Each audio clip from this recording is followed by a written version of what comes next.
8th class exercise 2.1 first bit solve the following simple equations. First one 6m is equals to 12. ఇక్కడ 6 అనేది mతో మల్టిప్లికేషన్లో ఉంది. RHS side shift చేస్తే division అవుతుంది. అప్పుడు m is equals to 12/6. 6 1s 6, 6 2s 12 అవుతుంది. m is equals to 2. Next second one 14p is equals to -42. ఇక్కడ 14 అనేది pతో మల్టిప్లికేషన్లో ఉంది. RHS సైడ్ షిఫ్ట్ అవుతే డివిజన్ అవుతుంది. అప్పుడు p is equals to -42/14 అవుతుంది. ఇది 42 14 అనేవి 7 టేబుల్లో డివిజన్ అవుతాయి. 7 6 42, 7 2 14. అప్పుడు p is equals to ఇక్కడ మళ్ళీ cancel. p is equals to -6/2 కదా. 2 1s 2, 2 3s 6. So p is equals to ఏమవుతుంది -3.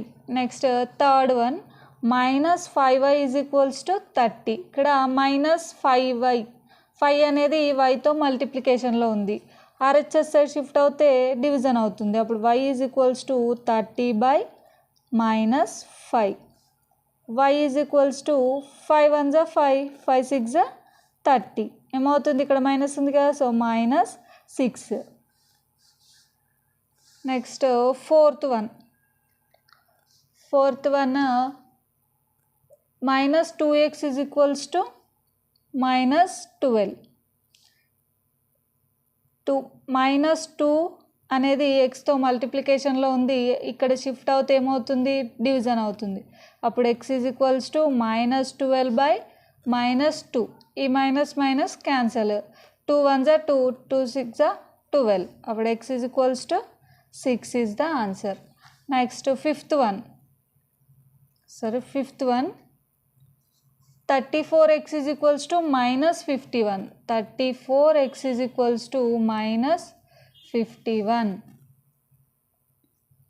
ఇక్కడ 34 అనేది ఎక్స్తో మల్టిప్లికేషన్లో ఉంది. ఇక్కడ షిఫ్ట్ అవుతే ఏమవుతుంది డివిజన్ అవుతుంది.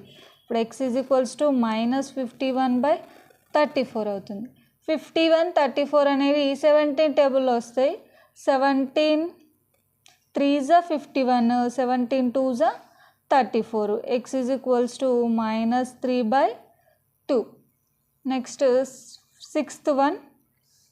సిక్స్త్ వన్ ఏముంది n/7 equals to -3. n/7 is equals to -3. n equals to 7 అనేది ఇక్కడ డివిజన్గా ఉంది nతో. ఇక్కడ షిఫ్ట్ అవుతే ఏమవుతుంది మల్టిప్లికేషన్. అప్పుడు -3 × 7 అవుతుంది.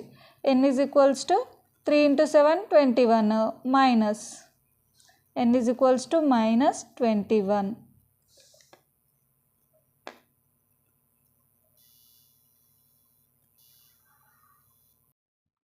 Eighth class exercise 2.1 linear equations in one variable. Seventh question 2x/3 is equals to 18. ఇక్కడ 3 ఫస్ట్ 3 అనేది డివిజన్లో ఉంది. అక్కడ వెళ్తే ఏమవుతుంది మల్టిప్లికేషన్. 2 ఈజ్ ఈక్వల్స్ టు 18 × 3 అవుతుంది. ఇక్కడ 2 అనేది ఎక్స్తో మల్టిప్లికేషన్లో ఉంది. ఇక్కడ షిఫ్ట్ అయితే బై అవుతుంది, డివైడెడ్ బై అవుతుంది. అప్పుడు x ఈజ్ ఈక్వల్స్ టు 18 × 3/2 అవుతుంది. ఇక్కడ 2 1s 2, 2 9s 18. ఇప్పుడు x is equals to 9 × 3, 9 3s 27. ఇది ఎక్స్ వాల్యూ. ఇది మనకి ఎక్స్ వాల్యూ రైట్ ఆర్ రాంగ్గా తెలుసుకోవాలంటే ఇక్కడ ఎక్స్ వాల్యూ సబ్స్టిట్యూట్ చేస్తే మనకి దీని సింప్లిఫికేషన్ అనేది 18 రావాలి. అప్పుడు అది కరెక్ట్ అవుతుంది. Next eighth question 3x + 1 is equals to 16. ఇక్కడ 1 + 1 ఇక్కడ షిఫ్ట్ అవుతే RHS సైడ్ షిఫ్ట్ అవుతే ఏమవుతుంది -1. 3x ఈజ్ ఈక్వల్స్ టు 16 - 1 అవుతుంది. 3x is equals to 16 - 1 15. x is equals to 3 అనేది ఇక్కడ మల్టిప్లికేషన్లో ఉంది. అక్కడ వెళ్తే డివిజన్ అవుతుంది. 15/3 అవుతుంది. అప్పుడు x is equals to 3 1s 3, 3 5s 15. So x is equals to 5. Next ninth question 3p - 7 is equals to 0. 3p is equals to -7 RHS side shift అవుతే +7 అవుతుంది. ఇప్పుడు p ఈజ్ ఈక్వల్స్ టు 7/3 అవుతుంది. 3 అనేది ఇక్కడ మల్టిప్లికేషన్లో ఉంది, ఇక్కడ షిఫ్ట్ అవుతే ఏమవుతుంది బై అవుతుంది. 7/3 this is p value. Next 10th question 13 - 6n = 7. ఇక్కడ 6n -6n అలానే ఉంచి ఈ 13 ఉంది కదా +13, ఇది +13 ఇక్కడ షిఫ్ట్ అవుతే -13 అవుతుంది. 7 - 13 -6n = 7 - 13 6 -6 ఎందుకంటే ఇక్కడ పెద్దదానికి మైనస్ ఉంది కాబట్టి సో -6. n ఈ 6 అనేది ఇక్కడ మల్టిప్లికేషన్లో ఉంది, ఇక్కడ వస్తే డివైడ్ అవుతుంది. -6/-6 మైనస్ క్యాన్సల్, 6 1s 6, n = 1 అవుతుంది. Next 11th question 200y - 51 = 49. 200y అలా ఉంచి ఈ -51ని RHS సైడ్ షిఫ్ట్ చేస్తే +51 అవుతుంది. +51 200y = 49 + 51 100. సో y ఏమవుతుంది 100/200 అవుతుంది.